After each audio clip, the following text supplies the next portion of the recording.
Hey, I'm Jesse. Let's have a devotion. We are continuing our way through the plagues. Here is an illustration that my old team in Nashville made years ago about the plagues.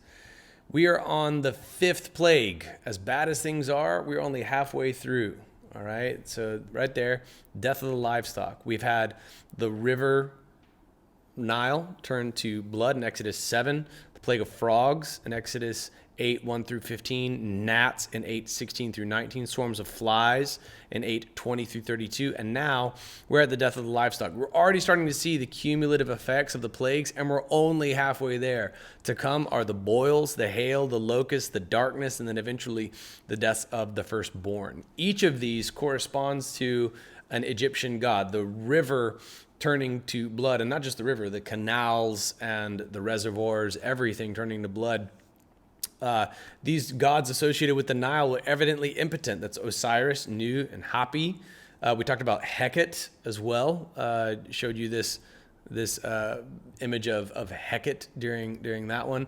We also have Geb, the earth god, was unable to stop earth from being dust of the earth being turned into gnats. And then Kepher, which, by the way, that's an Egyptian resurrection story, is depicted as the beetle and is unable to stop the swarms. And now Apis, Hathor, and Isis are all associated with livestock, and they are proven utterly impotent right here in Exodus chapter 9, beginning in verse 1. Then the Lord said to Moses, go into Pharaoh and say to him, this is what the Lord, the God of the Hebrews, says, let my people go so that they may worship me. Wow. God help the governmental leader who forbids Christians from worshiping. You will answer to God for what you've done. But if you refuse to let them go and keep holding them, then the Lord's hand will bring a severe plague against your livestock in the field, the horses, donkeys, camels, herds, and flocks. But the Lord will make a distinction between the livestock of Israel and the livestock of Egypt, so that nothing of all that the Israelites own will die. So once again, we see this clear differentiation. God is giving preferential treatment. He's not going to pour out this discipline/wrath upon his own people. He's pouring it out upon the enemies of God. He's even giving them explicit, clear, verbatim issued warnings about exactly what's going to happen over and over and over again. And so now we can see that there are corporeal benefits on a larger scale to being a follower of God, that the people of God themselves are spared this wrath that God will pour out. Look at verse 5 with me. And the Lord set a time. He's able to do that. He started time. The very first words of the Bible, in the beginning, denote the invention of time itself. So the Lord set a time. I think of time as an arc around God that is within his arm's reach. And this gives some of a picture of what he means when he says with a mighty hand and an outstretched arm.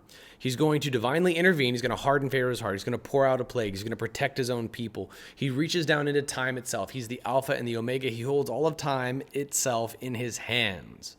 And so when he sets a time, it always comes to pass. Hence the rhythmic refrain that repeats throughout this book. God did what he said he would do, go figure. Saying, tomorrow the Lord will do this thing in the land. The Lord did this the next day. There it is. I'm going to do this thing. And God does this thing. All the Egyptian livestock died, but none among the Israelite livestock died. What's so cool about this is that now even the benefits of God differentiating between these are not my people and these are my people extends not just to the people, but now even to their animals, to their livestock.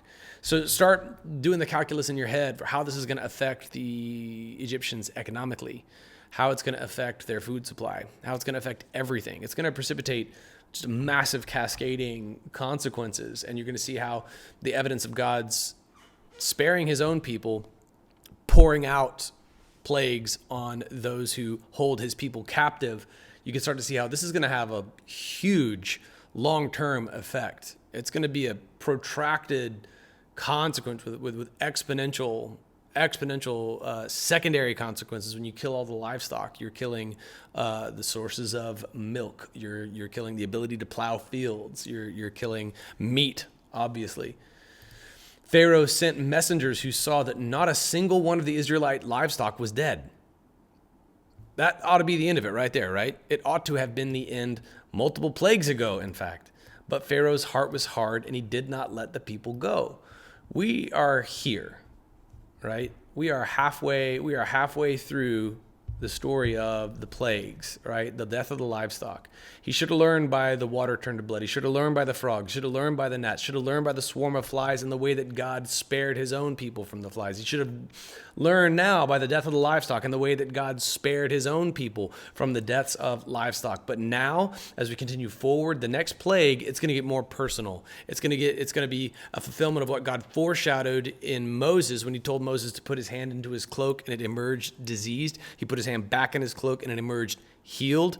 That same differentiation is about to come up next, because so far, these people may have had water turn to blood, but it didn't affect their persons directly. It killed the fish. It smelled bad. They smelled it in their nose, but that was as close as it got to the bodies of the Egyptians themselves. The frogs may have gotten into their beds, for example, but that's as close as it got. The gnats and the flies, these affected people. These landed on the people, and the death of the livestock affects what they would put in their bodies. But now the next plague, it's about to intensify.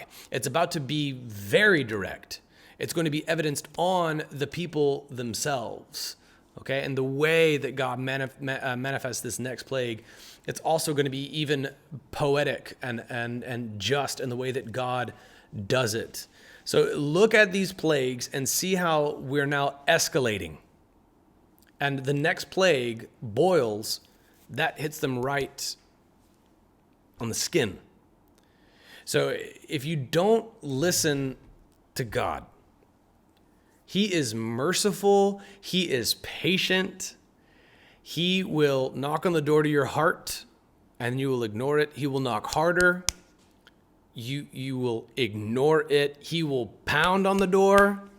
And if you ignore it, he's about to kick it down. God's going to have his way because he's God. It is futile to resist.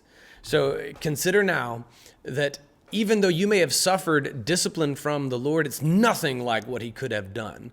Take a minute to thank God that things didn't get as bad as they could have. And take a moment to consider, you know that God's knocking on the door to your heart. You know that God is talking to you about your online habits and how that's sinful. God is talking to you about your drinking and how it's getting too severe. God is knocking on the door to your heart about your pride and your prideful speech and how you got to rein that in. God is knocking on the door to your heart for some other thing in your life.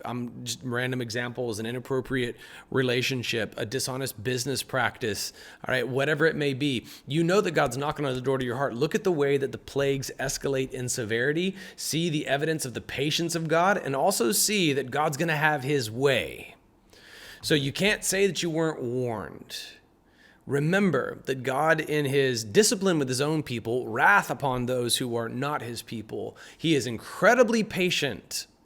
It is his prerogative to start with the death of the firstborn as the very first plague. He's already told Pharaoh he's going to do that. Look at the patience of God, the mercy of God, his incredible long suffering, and know that if we refuse to do his will is going to be done.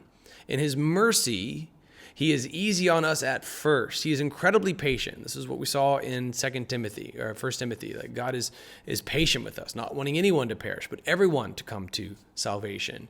Watch for the escalating severity of the discipline of God on your life. You will know that you were not be able to say that you weren't warned. So thank God for his mercy. Thank God for his patience. Why don't you go ahead and skip the next 5 plagues if God has already been knocking on the door to your heart?